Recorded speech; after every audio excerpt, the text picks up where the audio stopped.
les rétrogrades. On arrive à parfois dire, je vais d'abord m'asseoir un temps soit peu. Alléluia. L'avion, de sa conception, naît seulement en terre. Soit s'il y a peut-être panne, on doit réparer. Mais après ça, elle décolle. Alléluia. Après ça, l'avion décolle. Alléluia. L'avion ne peut pas faire marche en arrière. Elle ne peut pas faire.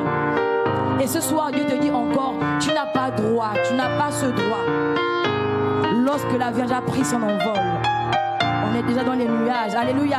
Moi, j'aime bien ça, je l'ai expérimenté. Vous voyez, on est là.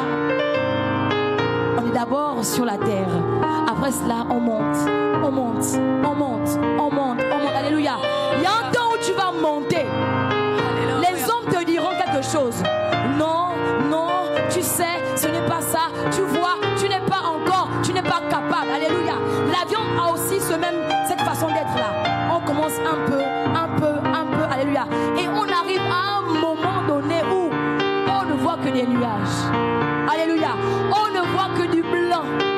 Amen. Je dis Seigneur, waouh, quelle expérience. Amen. Quelle expérience. Et tu me dis quoi par là, Seigneur? Tu me dis quoi par là? Je dis Seigneur, merci car tu m'apprends que lorsque je décolle, je n'ai pas droit à baisser les bras. Lorsque je décolle, je n'ai pas droit à me lamenter. Peu importe ce qui va arriver, peu importe ce que les gens diront, je n'ai pas ce droit. Parce que l'avion même ne peut pas le faire. Alors moi qui ai le Saint-Esprit en moi, je refuse de le faire. Alléluia. Est-ce que tu peux en faire une prière ce soir? Faisons une prière ce soir. Faisons une prière ce soir. Faisons une prière. Faisons une prière, Seigneur. Lorsque tu m'emmèneras, lorsque tu m'emmènes, donne-moi de monter, de monter, de monter encore, encore et encore, afin d'atteindre ce niveau, afin d'atteindre cette stature parfaite, afin d'être de devoir en contact direct avec toi. Saint-Esprit de Dieu ce soir, donne-moi à être, donne-moi ce soir à aller encore, non pas à regarder derrière mon Père et mon Dieu, mon roi, car tu as dit ce chant dit, oui j'ai choisi Jésus-Christ dans ma vie, je ne veux plus reculer, mais Père je veux avancer.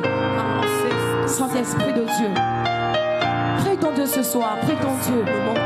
Je ne sais pas pourquoi Dieu a mis ce parole dans mon cœur, je ne sais pas pourquoi, mais je pense qu'assurément il veut parler à une personne ce soir. Il veut parler à une personne ce soir. Saint-Esprit de Dieu, nous voulons monter. Nous voulons monter encore. Nous voulons monter. Nous voulons monter. Nous voulons monter, mon Père et mon Dieu. Alors Père, emmène-nous encore plus haut. Seigneur, emmène-nous plus haut avec toi. Au-delà de partout. Père, emmène-nous plus haut avec toi, Saint-Esprit de Dieu. Car tu es le Dieu. Alléluia. Est-ce que tu peux disposer ton cœur? Ça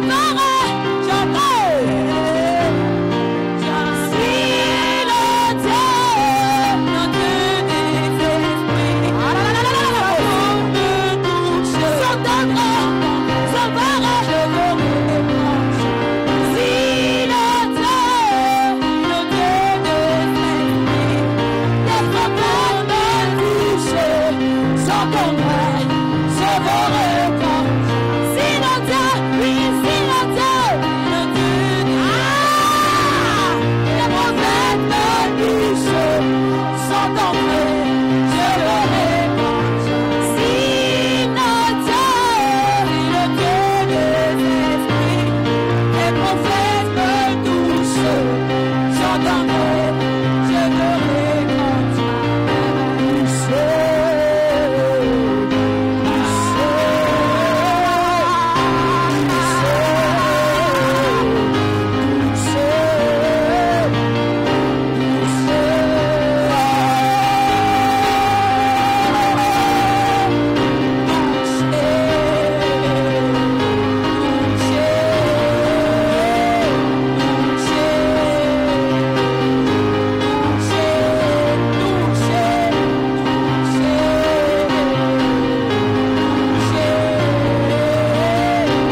intercession exaucée.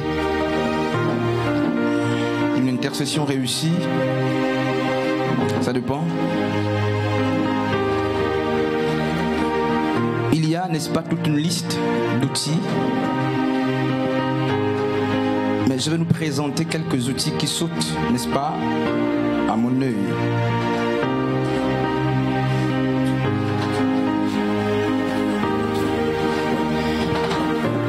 Nous avons compris que l'intercession est une prière de substitution, c'est une prière de remplacement, c'est une prière faite en lieu et place de quelqu'un d'autre, en vue, n'est-ce pas, de plaider la cause auprès d'une divinité ou d'une personne capable, n'est-ce pas, d'exaucer. On ne plaide pas vers une entité ou vers une personne qui ne soit pas capable d'apporter une solution à la doléance soumise.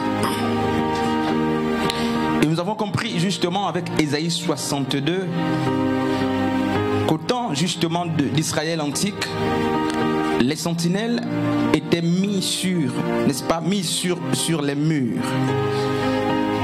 Nuit et jour, les Écritures disent qu'ils veillaient. Nuit et jour, ils veillaient et ils protégeaient ceux qui étaient en activité et surtout ceux qui dormaient. Et lorsqu'il y avait des attaques, la sentinelle, d'après le prophète Ésaïe, ou du moins les sentinelles, travaillaient aussi pour réparer. Notre intercession, c'est pour mémoire et à notre image. L'intercession est à l'image de l'intercesseur. Alors comment faire? Je voudrais compris, mais on va d'abord enseigner. Comment mener une intercession qui plaise au Seigneur? Quels sont ou quels peuvent être des outils importants pour que notre intercession soit exaucée? Dans Daniel chapitre 11, le verset 32, je donnerai beaucoup de références comme cela. L'enseignement numérique sera donné à ceux qui ont pris part, certainement au séminaire. Donc ne vous lamentez pas, prenez les notes possibles, le reste vous l'aurez. Dans Daniel chapitre 11, je disais, le verset 32, Daniel dit: ceux du peuple qui connaîtront leur Dieu agiront avec fermeté. Ceux du peuple qui connaîtront leur Dieu agiront avec fermeté. Il parlait du temps de tribulation ou du temps de souffrance. Et Daniel le prophète nous dit que la fermeté appartient à ceux qui ont la connaissance de Dieu. Ceux qui connaissent Dieu restent fermes.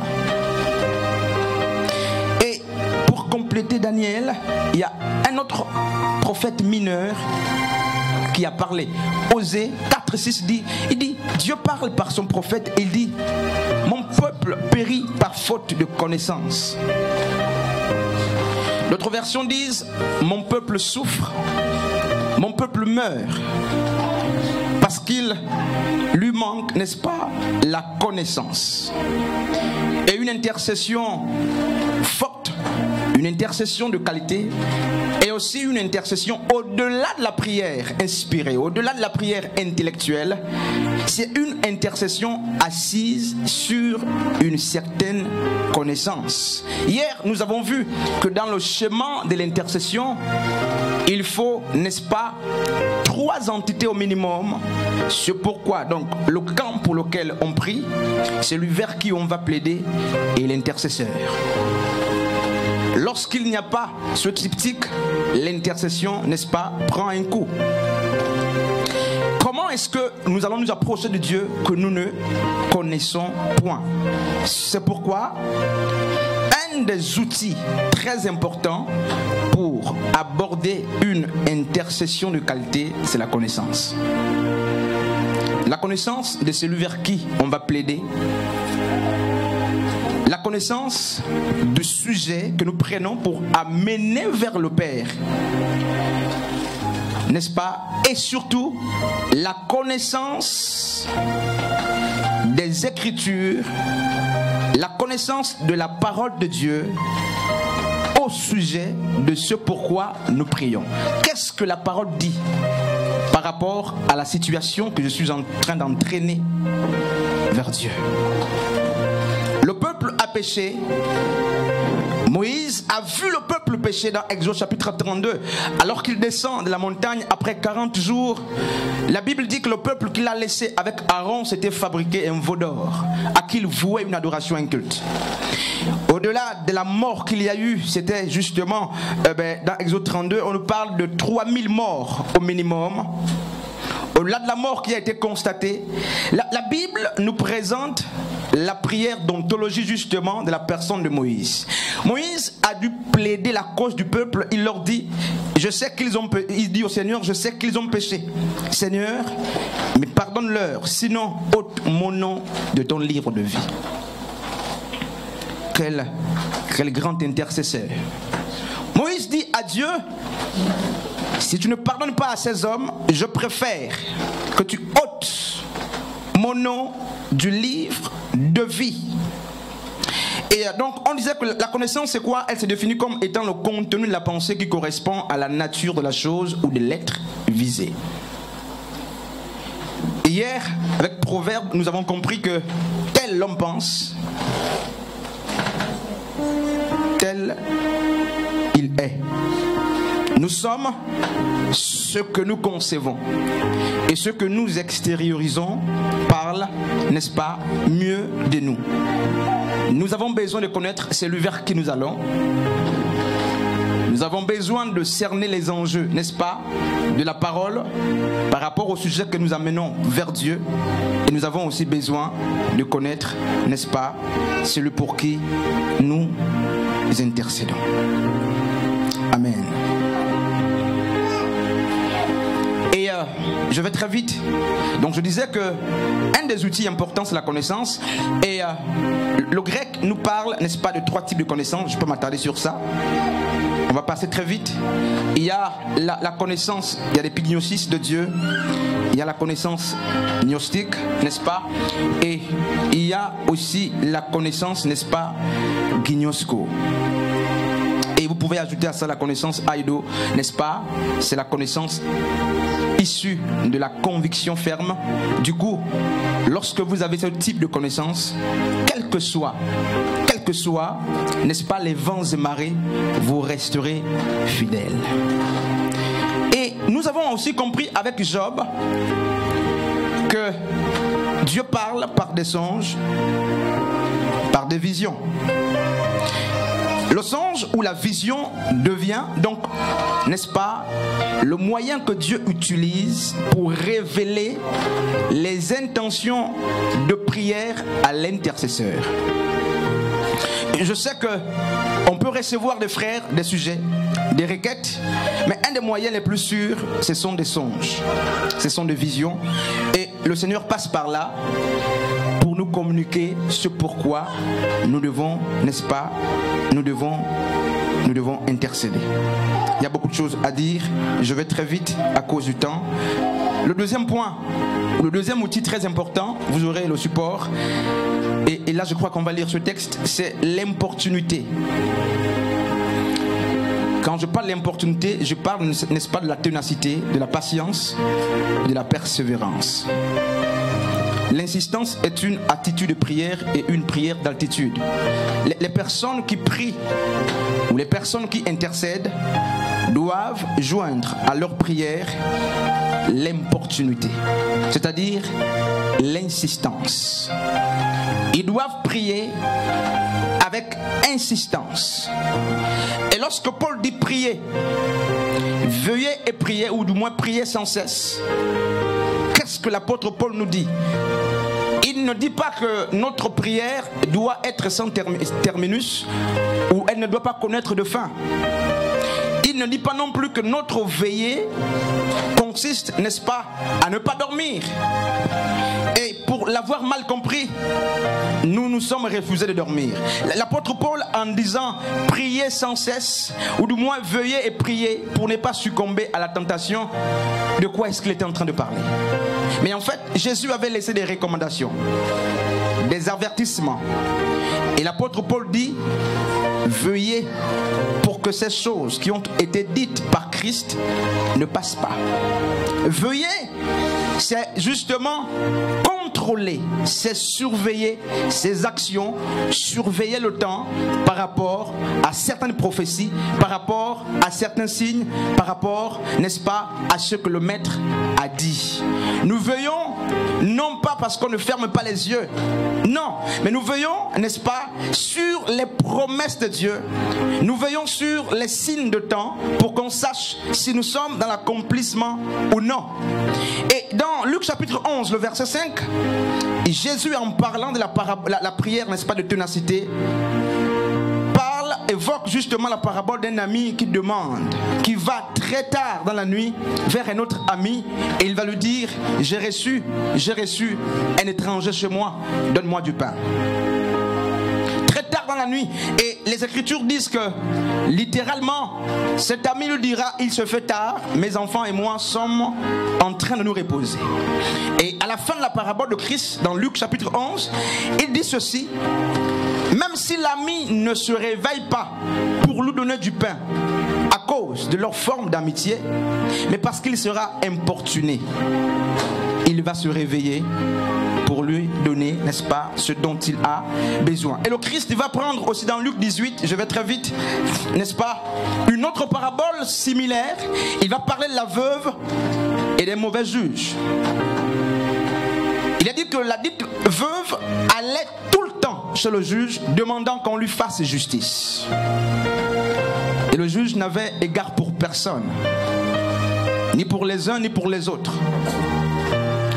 Et cette femme va convaincre le cœur du juste, plutôt du juge, à cause de la persévérance. Et hier je disais que Dieu n'est pas que Dieu. Dieu porte aussi la tunique d'un ami. Dieu porte aussi le maillot d'un frère. Dieu est un compagnon, c'est notre ami. Et un chronique hier nous a appris qu'il est possible de faire fléchir Dieu lorsque nous prions. Nous l'avons vu avec justement Jacob qui a lutté avec l'ange jusqu'au lever du soleil, jusqu'au lever du jour. Et l'ange a fini par bénir la personne de Jacob. L'importunité manque dans notre intercession. Nous prions, mais lorsque 2 reprises, 3 reprises arrivent, très souvent, nous abandonnons. Et Yeshua, en parlant justement du rapport entre 2 amis, du rapport entre le juste et la femme veuve, était en train de nous présenter tout de même le cœur de Dieu. Il a un cœur compatissant, malgré le fait qu'on nous a montré l'image d'un Dieu qui est au ciel avec un fouet faisant peur aux gens. Non, Dieu peut être séduit par la foi. Dieu peut être séduit par notre attitude. Lorsque nous prions, ce que Dieu regarde, ce n'est pas dans la multiplicité des paroles. Et lorsque la Bible dit que lorsque vous priez, ne soyez pas comme des païens qui multiplient des paroles, la Bible ne dit pas que ne multipliez pas des paroles. Lisez bien la parole. La Bible dit, ne soyez pas comme des païens qui multiplient des vaines paroles. Et c'est différent. Vous pouvez faire une prière de 4 heures de temps, Dieu n'est pas contre ça. Mais une prière de 4 heures de temps en multipliant des vaines paroles devient justement une prière semblable à celle des païens. Et c'est quoi les vaines paroles, frères et sœurs? Voilà la question qu'il nous faut nous poser. Qu'est-ce qu'il faut entendre par des vaines paroles? Qu'est-ce qu'il faut entendre par là? Mais des vaines paroles, ce sont des paroles qui n'ont aucun support biblique. Ce sont des paroles justement qui ne sortent pas de nos cœurs, avec lesquelles nous n'avons aucune conviction. Ce sont des paroles d'habitude que nous avons inscrites dans nos prières, parce qu'elles deviennent pour la plupart du temps des poésies. Ce sont des vaines paroles.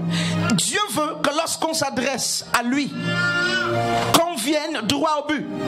Et lorsque nous lisons, je veux rester calme, jusqu'à la prière, lorsque nous lisons Genèse chapitre 18, nous avons la prière d'Abraham qui était en train d'intercéder ou de plaider la cause de l'autre qui était à Sodome et Gomorrhe. En vérité, je l'ai dit et j'ai déjà été attaqué, j'ai présenté Abraham comme étant, n'est-ce pas, comme étant un homme à ne pas suivre. Je suis en train de dire ceci, que l'intercession d'Abraham était très lacunaire. Et Dieu me disait, mais il a réussi à sauver, n'est-ce pas? Il a réussi à sauver son neveu Lot. Oui, mais ma Bible nous dit que la volonté de Dieu est que le monde soit gagné. Il ne veut que personne périsse. Dieu ne veut pas la mort du pécheur, mais il veut que tous parviennent au salut. Abraham a prié, mais il n'a réussi qu'à sauver Lot et sa petite famille. Mais Sodome a été détruit, Gomorrhe a été détruit. Pourquoi? Parce que la relation smart, n'est-ce pas, je vais expliquer. Dans l'intercession d'Abraham, il manquait justement la spécificité. Il manquait la mesure. Sa prière, il est parti de 50 justes, disant, Dieu, si tu vois 50 justes, est-ce que tu vas épargner la ville? Dieu dit oui, si je trouve 50 justes à Sodome et Gomorrhe, la ville sera épargnée. Abraham descend à 45. Dieu dit oui, si je trouve 45 justes, la ville sera épargnée. Un père de la foi. Abraham descend encore à 30. Et la Bible, rappelez-vous, parle d'Abraham comme étant notre père dans la foi. Le modèle par excellence dans la foi, c'est Abraham. Mais il descend à 35. 20, j'exagère, non. Mais Abraham s'est arrêté à 10 justes. Jusque-là, Dieu disait, si je trouve 10 justes, la ville ne sera pas détruite. Et c'est là qu'il a arrêté l'intercession. Alors qu'il n'y avait pas plus de 10 justes à Sodome et Gomorrhe. Hommes et femmes de Dieu. J'aurais aimé voir justement, j'aurais aimé qu'Abraham justement parla de quoi? Qu'il parla d'un seul juste. Parce que Jérémie nous fait comprendre que pour un seul juste, Dieu peut sauver la nation. Et si Abraham avait montré à Dieu un seul juste, il aurait réussi l'intercession dans sa forme pleine. Nous avons l'image d'un homme qui a prié, qui a réussi à moitié son intercession. Il a sauvé sa famille, mais la ville a été complètement détruite. Amen. C'est aussi un type d'intercesseur qui voit des exaucements à moitié pour n'avoir pas été spécifique, mesurable, pour n'avoir pas dressé une prière atteignable, temporelle et réelle à Dieu. C'est pourquoi, chers intercesseurs, chers hommes et femmes de Dieu, dans notre approche d'intercession, ayons l'attitude smart, c'est-à-dire spécifique, mesurable, atteignable, réelle et temporelle. Que notre intercession soit objective. Qu'est-ce que tu demandes à Dieu? Et c'est la peur. Je crois que Abraham avait peut-être peur. C'est la peur de demander. Pourtant, il a osé affronter la personne de Dieu. C'est la peur de demander. Et notre intercession est lacunaire. Pourquoi? Nous nous approchons aussi avec assez de légèreté. Et c'est pourquoi quand tu pries, tu te mesures, tu te juges, tu te jauges et tu dis, voici ce que je peux demander à Dieu. Ceci, je ne peux pas. Ça c'est normal. Et j'ai appris quand même, il est normal que je dise à Dieu, Seigneur, fais que je sois directeur. Parce que j'ai au moins un BTS.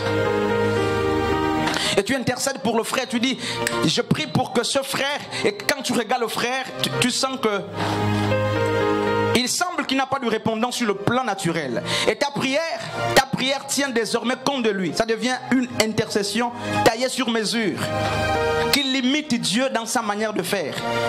Et tu ne demandes pas plus. Pourquoi? Non pas que Dieu soit incapable de faire ou de donner, mais en fait, tu es limité à ce que tu es en train de voir. La sœur n'a pas justement beaucoup appris. Je prends n'importe quel exemple. Le frère n'a pas ceci ou cela. Et désormais, ton intercession, au lieu qu'elle soit spirituelle, ton intercession est limitée par rapport à ce que tu vois. Et Abraham s'est dit en lui-même, je vais m'arrêter à 10 justes. Alors qu'il il n'y avait même pas des justes, n'est-ce pas, à Sodome et à Gomorrhe. Amen. Nous avons un autre point, n'est-ce pas? L'isolement. Je suis en train de passer d'une manière ramassée. Dans Genèse chapitre 32, on l'a vu hier, Job, avant d'intercéder, a pris le soin d'éloigner ses deux femmes, ses enfants, ses troupeaux, son troupeau et ses brebis, tout ça. Il est resté seul. Il est resté tout seul pour intercéder. L'intercession nous invite parfois à être dans la solitude, c'est-à-dire la solitude de Dieu. Et d'elle, nous évitons toute forme de distraction. Il est certes courant que nous pouvons prier ensemble, parce que deux valent mieux qu'un.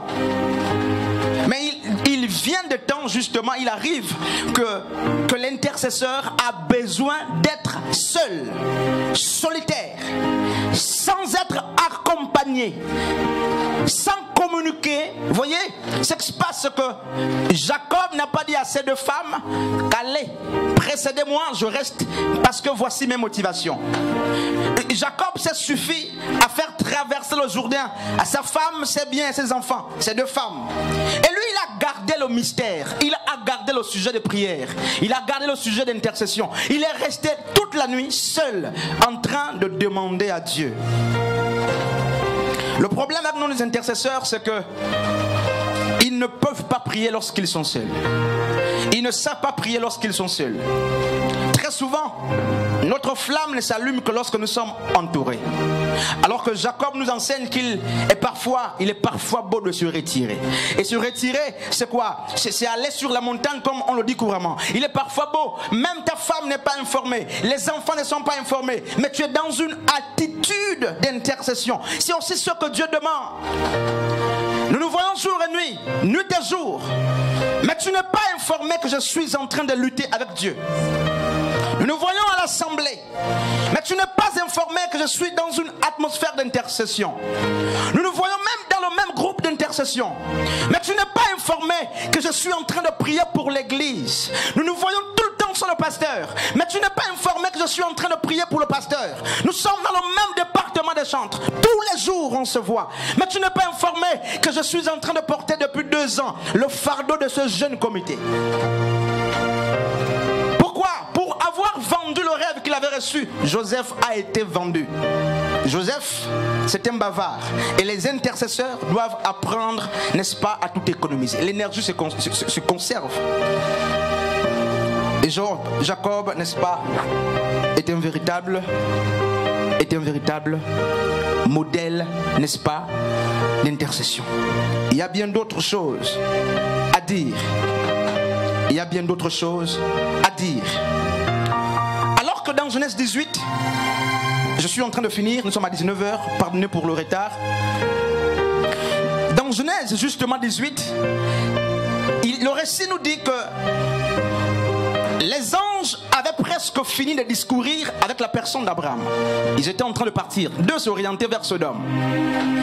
Et soudainement, le Seigneur va dire justement par l'entremise de cet ange qu'il n'écartera pas justement ses projets à Abraham qui est son ami, bref. Et c'est à l'issue de l'information, c'est à l'issue de la nouvelle que le patriarche Abraham a commencé à intercéder. Alors toi qui intercèdes, sur quelle base est-ce que tu intercèdes? Je veux des intercesseurs qui ont été à la télévision depuis 4 mois. J'ai vu les intercesseurs qui ne suivent pas l'actualité. Sur quelle base est-ce que vous priez? J'ai vu les intercesseurs qui ne suivent pas les informations locales, même les informations internationales. Ils ne lisent que la Bible. Mais Dieu veut que tu pries pour le monde. Et l'actualité aussi est un sujet d'intercession. Mais tu n'es pas connecté. Tu n'as pas d'actualité. Mais tu es un intercesseur. Non frère, tu vas être fermé. Tu vas être fermé. Les bons intercesseurs, ce sont des personnes qui suivent l'actualité. L'Ukraine est en guerre. Combien d'intercesseurs ici ont levé ici la main pour qu'on prie pour ce pays? Et pour le savoir, il faut que tu sois sur les réseaux sociaux. Il faut que tu sois connecté. Nous sommes, n'est-ce pas, au règne, au temps du monde digital. Les intercesseurs doivent être aussi justement, ils doivent suivre, ils doivent emboîter le pas.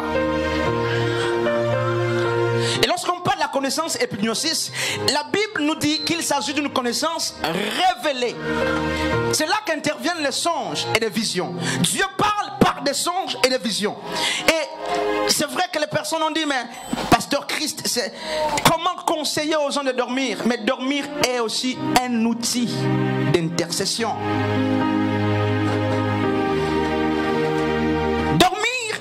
Est une clé de l'intercesseur. Je vais m'expliquer.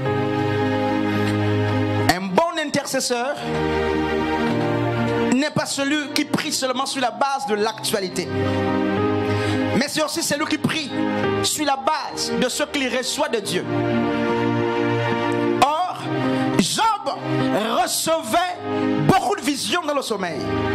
Job recevait beaucoup de songes alors qu'il était profondément endormi. Et il va enfin écrire et il va dire, Dieu parle de plusieurs manières, tantôt d'une manière, tantôt d'une autre, mais on ne prend pas garde. Il va plus loin, il dit, Dieu parle par des songes et par des visions.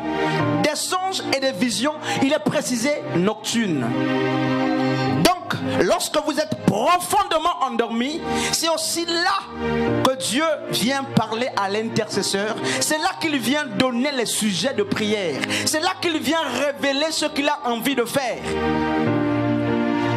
C'est pourquoi, lorsque Ésaïe 62 dit, les sentinelles étaient placées sur les murs nuit et jour. Qu'est-ce que ça veut dire?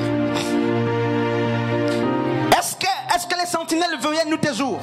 Non. Non, frère.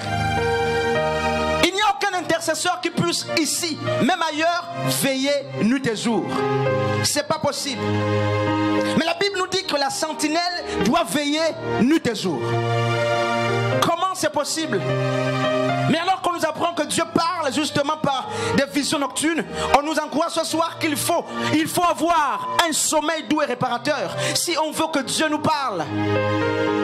Même l'intercesseur lui-même, quand il dort, qui veille sur lui. Il semble qu'il y a quelqu'un d'autre qui veille lorsqu'il dort.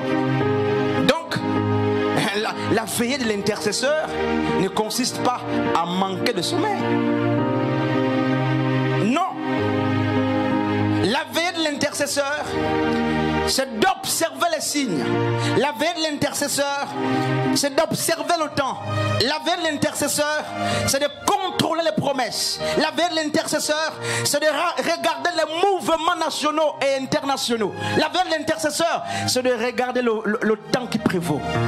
Il veille sur ces choses, nuit et jour. Il veille sur les promesses de Dieu par rapport à l'église. Combien d'intercesseurs veillent-ils encore sur les promesses de Dieu par rapport à l'église? Dieu nous a dit il y a 2 ans qu'on fera ceci et cela. Il y a déjà un an est passé. La Bible dit que lorsque Daniel a constaté que les 70 semaines d'années d'esclavage du peuple d'Israël, n'est-ce pas, à Babylone, étaient en train de s'écourter, étaient à leur fin, Daniel veillait sur ça. Il veillait sur la prophétie de Jérémie. Et lorsqu'il se rend compte que le temps est presque fini, qu'est-ce qui se passe? Il dit à Dieu, mais Jérémie a prophétisé que c'était pour telle période. Le temps est en train de passer. Et c'est là que Daniel est rentré en intercession. Il veille, il prie et il rappelle à Dieu que c'était pour 70 semaines d'années. Nous sommes en train de dépasser. Accomplis ta parole. C'est là que l'intercesseur veille. L'intercesseur veille sur des promesses, des prophéties faites sur les uns et les autres. Et j'ai vu Moïse dire à Dieu, si tu ne pardonnes pas ce peuple, il est préférable que tu me prennes. Ouh, frères et sœurs, si tu ne pardonnes pas à ce peuple, Moïse donne sa vie pour le peuple. Regardons, frère, cet intercesseur donne sa vie pour frère, pour un peuple peuple qui a commis l'idolâtrie. L'intercesseur a, écoutez, Jésus-Christ, de Timothée chapitre 5, je crois 20. L'apôtre Paul nous dit que nous avons un intercesseur auprès du Père, Jésus-Christ homme, qui intercède pour nous nuit et jour. Jésus n'est pas auprès du Père en train de lui dire, regarde, ils ont péché. Non, non, non, frère, c'est pas le devoir d'un intercesseur. Même lorsque l'intercesseur vient pour réprimander, lorsqu'il retourne vers le Père, il doit plaider. Lorsqu'il vient crier, lorsqu'il vient accabler, lorsqu'il répand l'attitude, il plaide pour la cause du peuple. Il n'y a pas d'intercesseur qui va auprès du Seigneur qui dit réprimande-les, réprimande-les, réprimande-les. Les véritables intercesseurs, merci pasteur Frédéric, se mettent dans la peau du peuple. Ils ne vont jamais trahir le peuple devant Dieu. D'ailleurs, Dieu est mieux informé que l'intercesseur au sujet de son peuple. Qu'est-ce que tu peux apprendre à Dieu? Qu'est-ce que tu peux apprendre à Dieu? Faut-il que tu rappelles à Dieu que l'église a péché? Non, frère. Faut-il que tu rappelles à Dieu que le frère a péché? Non. Faut-il que tu rappelles à Dieu que la nation a péché? Non, frère. C'est le devoir qu'on fait lorsqu'on est dans la nation. Mais lorsqu'on va devant la face de Dieu, on a la tunique de l'intercesseur. On pleure pour la nation. On pleure pour l'église. On pleure pour les frères et les sœurs. Mais nous avons aujourd'hui une caricature d'intercesseurs qui viennent rappeler le péché du peuple à Dieu.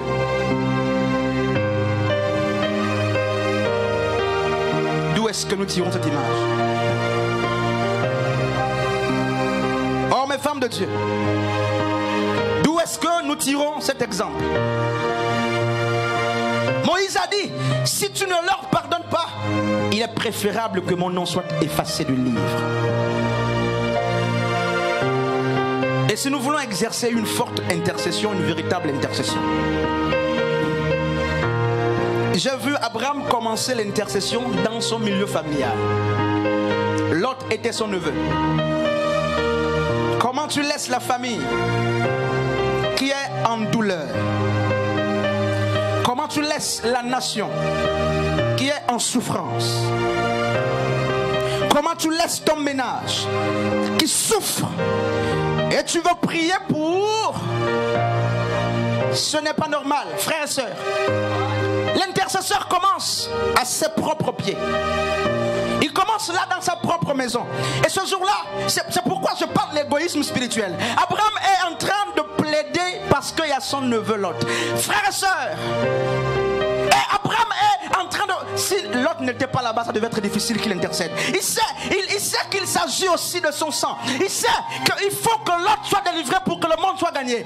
Frères et sœurs, si tu es un intercesseur, si tu aimes intercéder, commence à intercéder pour ton père, commence à intercéder pour ta mère, commence à intercéder pour ta femme, tes enfants, tes amis. Là d'abord, dans la cellule familiale d'abord, avant que tu ne sortes. Homme de Dieu, cet évangile a complètement été renversé. Nous allons très loin. Nous allons très loin. Nous avons des sujets extraordinaires, internationaux. Mais le niveau national est abandonné. Le niveau régional est abandonné. Le niveau familial est abandonné. Mais ce soir, je viens pour t'encourager. Amen. Ce soir, je n'ai pas la responsabilité de te condamner. D'ailleurs, c'est pas pour ça que j'ai été établi. Je suis établi pour exhorter. Ce soir, voyez, je vais finir par une histoire. Et cette histoire, tu la connais peut-être mieux que moi. Je te prie de m'écouter avec soin. Tu peux même laisser des cris, il n'y a pas de souci. Vous aurez le support. Je sais que depuis 3 jours, il y a des intercesseurs ou des personnes qui voient leur ministère d'intercession être coupé. Avec tous les enseignements qu'on a donnés, il y a ceux qui sont rentrés au-dedans d'eux-mêmes et qui se disent, je ne suis pas intercesseur. Il y a même des intercesseurs qui sont en train de refuser leur poste après avoir écouté toutes ces choses. J'ai vu justement Jean le Baptiste dans Jean chapitre 1er 29 présenter Jésus-Christ comme l'agneau de Dieu qui ôte le péché du monde. Au matin de son ministère, alors qu'il était en train de rendre ministère, il était en train de baptiser. La Bible dit, il voit Jésus s'avancer et Jean le Baptiste, qui avait reçu de Jésus le témoignage par l'Esprit de Dieu, va présenter Jésus-Christ comme étant le Messie qui devait venir. Mais il a vécu des choses qui l'ont amené en prison. Comme ce soir, il a vécu des choses qui l'ont amené en prison. Et Jean le Baptiste, qui avait au matin présenté Jésus-Christ comme l'agneau de Dieu qui ôte le péché du monde, se trouvait désormais en prison.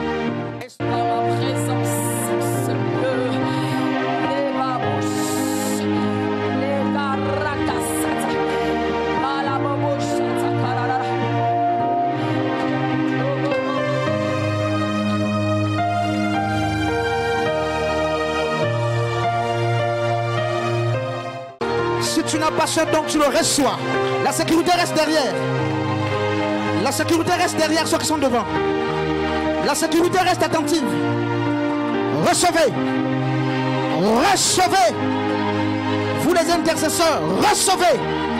Recevez. Recevez. Recevez. Recevez. Recevez. Recevez. Recevez. Recevez. Recevez. Recevez. Recevez. Recevez. Recevez. Reçois. Reçois.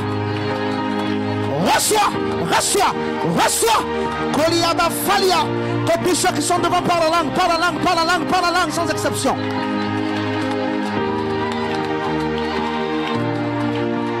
Recevez. Recevez. Au nom de Yeshua. Recevez. Recevez. Recevez. Aidez. Recevez. Recevez. Recevez. Recevez. Recevez au nom de Yeshua. Recevez. Recevez au nom de Yeshua. Aidez-la. Recevez. Recevez. Aidez-les. Ouais, reçois. Reçois. Reçois. Reçois. Reçois. Reçois. Recevez. Recevez. Recevez. Recevez. Recevez. Amène-moi la dit là. Amène-la devant ici. Reçois. Reçois. Reçois. Reçois. Reçois. Reçois. Reçois. Reçois. Reçois. Reçois. Recevez. Recevez. Recevez. Recevez. Recevez. Recevez. Recevez. Recevez. Les dit devant, derrière, debout. Joss, debout. Au nom de Yeshua. Joss, ici. Les dit ici. Je prie pour elle. Reçois. Reçois la vision, qu'elle soit davantage claire au nom de Jésus. Au nom de Jésus. Prophétesse, prophétesse, visionnaire. Prophétesse, reçois. Recevez, recevez, recevez, recevez, recevez. Reçois. Reçois. Amène-la-moi. Reçois. Reçois. Reçois. Lady Joss. Diel. Recevez. Recevez. Est-ce qu'elle va tenir debout? Reçois. Reçois la gloire de Dieu. Reçois la gloire de Dieu et le règne. Aidez-la. Reçois. Reçois. Reçois. Reçois. Reçois. Reçois. Reçois. Amène-moi Diel. Amène-moi Lady. Reçois. Reçois. Reçois. Reçois.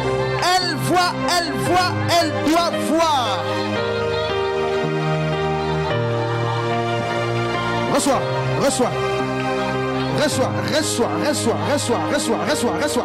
Debout, reçois, Père. Je prie aussi pour elle au nom de... Aidez-la, aidez-la, aidez-la, aidez. Oh! Lady ici, ne sois pas distrait.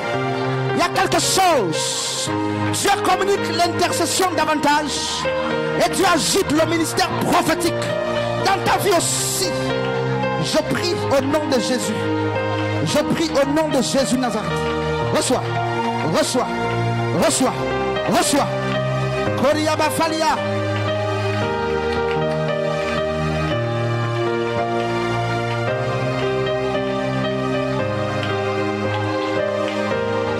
Reçois au nom de Yeshua le ministère prophétique, qu'il soit davantage exposé là où tu vas. Tu seras appelé prophétesse. Je prends le ciel à témoin au nom de Jésus. Je prends le ciel à témoin au nom de Jésus de Nazareth. Aidez cette femme-là, attention là, aidez-la. Que le membre de la sécurité soit attentif. Attentif. Prions, prions, prions, prions, prions. Jessica approche. Aidez, aidez, aidez ici.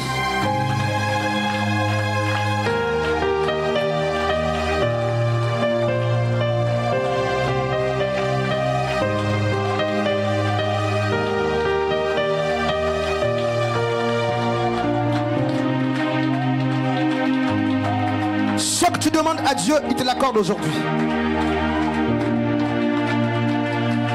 Tenez-la debout. debout, debout. Elle peut tenir. Je vais prier aussi pour elle. Père, tu vois.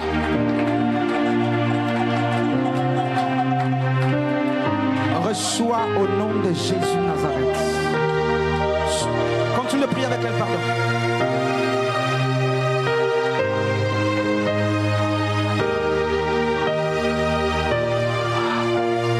La sœur Marie, où est-elle? Amenez-la. Marie.